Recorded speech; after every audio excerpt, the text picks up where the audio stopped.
Halo Sobat Hatse, selamat datang kembali. Hari ini kita akan kupas tuntas kekuatan super yang tersembunyi di piring makan kita.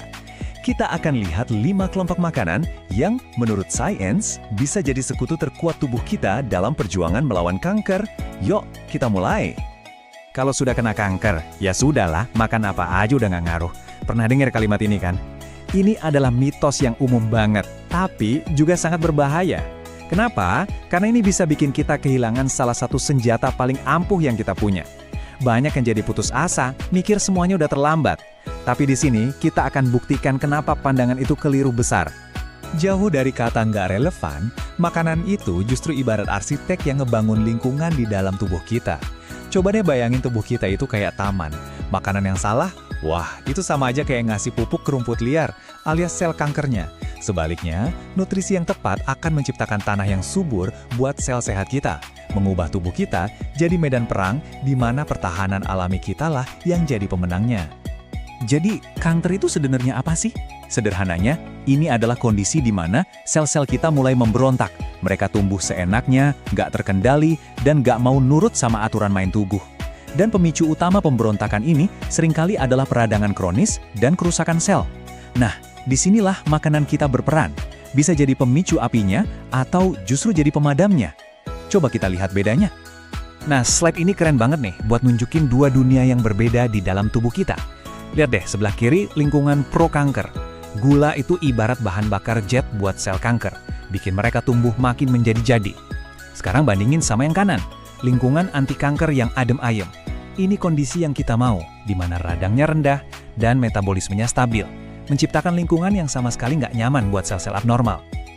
Oke, sekarang kita masuk ke bagian yang paling ditunggu-tunggu. Hitung mundur 5 kelompok makanan paling dahsyat buat mendukung pertahanan tubuh. Yuk, kita mulai bangun benteng pertahanan kita satu persatu dari setiap makanan. Kita mulai hitung mundurnya dari posisi nomor 5. Kelompok makanan ini saya yakin udah ada di dapur Anda, tapi kekuatannya sering banget kita remehin. Yap, benar banget. Di posisi kelima ada keluarga sayuran crucifera, atau gampangnya kita sebut keluarga kubis-kubisan. Mereka ini tuh pahlawan supernya dunia sayuran, dikenal sebagai salah satu sekutu terkuat dari alam untuk pertahanan tubuh. Di dalamnya ada brokoli, kubis, kembang kol, sama pakcoy. Apa sih yang bikin mereka spesial? Jawabannya ada di senyawa sulfurnya yang kuat. Senyawa ini kerjanya 3 lapis. Pertama, bantu hati kita bersih-bersih dari zat berbahaya.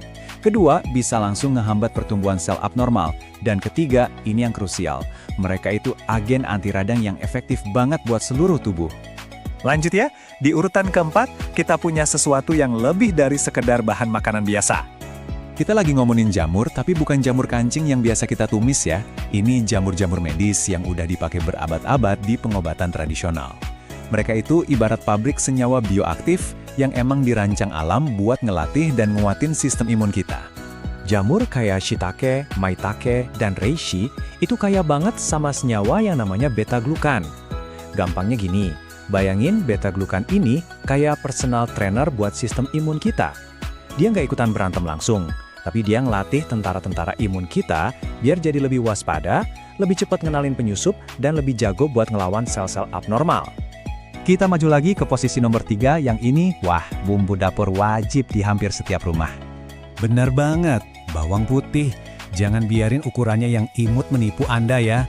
Bumbu dapur sederhana ini tuh gudang senjatanya alam. Isinya penuh sama senyawa sulfur yang kuat banget. Jadi, gimana cara kerjanya si bawang putih ini? Dia punya banyak jurus, ngehambat pertumbuhan sel kanker, micu program bunuh diri di sel abnormal, dan bahkan ngelindungin DNA sel sehat kita.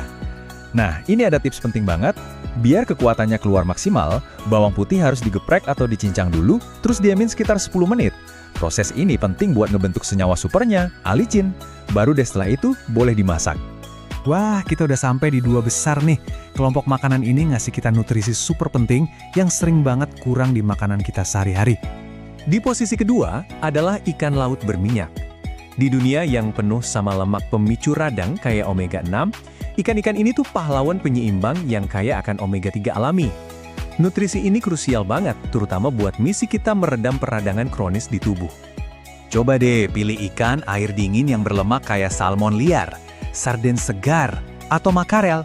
Omega 3 di dalamnya itu kerjanya kayak pemadam kebakaran di seluruh tubuh. nurunin tingkat peradangan. Mereka juga penting buat ngebangun sel-sel yang sehat dan kuat. Dan ingat ya, kuncinya itu kesegaran. Hindari yang kalengan dalam minyak sayur atau yang garamnya banyak banget. Itu malah bisa jadi bumerang. Dan akhirnya, kita tiba di puncak, sang juara. Nomor 1. Ini adalah bumbu dapur yang kelihatannya sederhana, tapi potensinya luar biasa. Dan didukung oleh ribuan penelitian ilmiah loh. Dan juaranya adalah kunyit, si emas dari dunia rempah. Kekuatan supernya datang dari senyawa aktif berwarna kuning cerah, yang pasti udah Anda kenal, kurkumin. Kurkumin itu salah satu zat anti radang alami terkuat yang pernah ditemukan. Tapi kehebatannya lebih dari itu. Riset nunjukin kurkumin bisa melakukan sesuatu yang keren banget. Dia bisa ganggu kemampuan tumor buat ngebangun jalur suplai darahnya sendiri. Gampangnya, ini ibarat kita motong jalur logistik makanan musuh, bikin sel kankernya kelaparan.